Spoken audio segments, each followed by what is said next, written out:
त्रयत्रिंशदशकं दशकं 33 अम्बरीषचरितम्।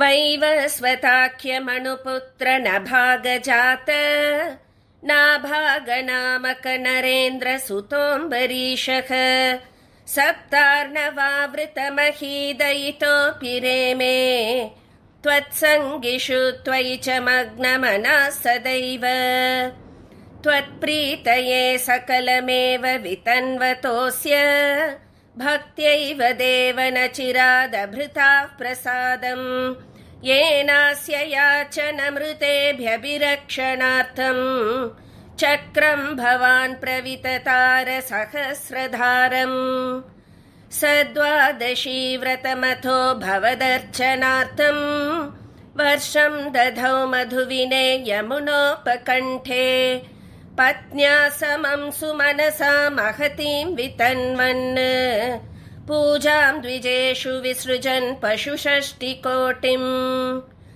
तत्रातपारणदिने भवदर्चनान्ते दुर्वाससास्य मुनिना भवनं प्रपेदे भोक्तुं वृतश्च स नृपेण परार्तिशीलः मन्दं जगाम यमुनां नियमान् विधास्यन् राज्ञातपारणमुहूर्तसमाप्तिखेदात् वारैव पारणमकारि भवत्परेण प्राप्तो मुनिस्तदत दिव्यदृशा विजानन् क्षिप्यन् क्रुधोद्धृतजटो विततान् कृत्यां च तामसि धरां भुवनं दहन्तीम् अग्रेऽभिवीक्ष्य नृपतेर्नपदाच्च कम्पे त्वद्भक्तबादमभिवीक्ष्य सुदर्शनन्ते कृत्यानलं शलभयन् मुनिमन्वधावीत्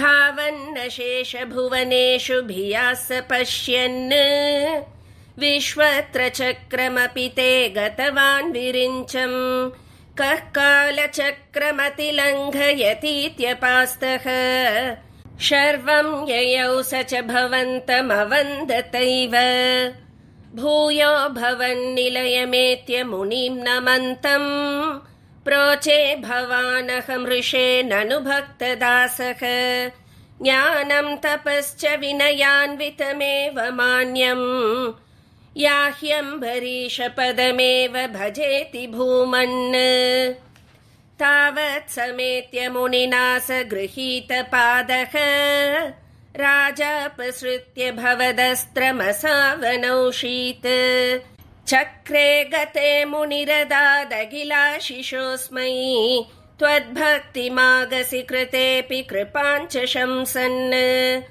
राजा प्रतीक्ष्य मुनिमेकसमामनाश्वान् सम्भोज्य साधु तं ऋषिं विसृजन् प्रसन्नम् भुक्त्वा स्वयं त्वयि ततोऽपि दृढं रतोऽभूत् सायुज्यमाप च समां पवनेशपायाः। सदा सर्वत्र गोविन्दनाम संकीर्तनं गोविन्दा गोविन्दा। श्री गुरुवायूरप्पा शरणं। श्री हरये नमः।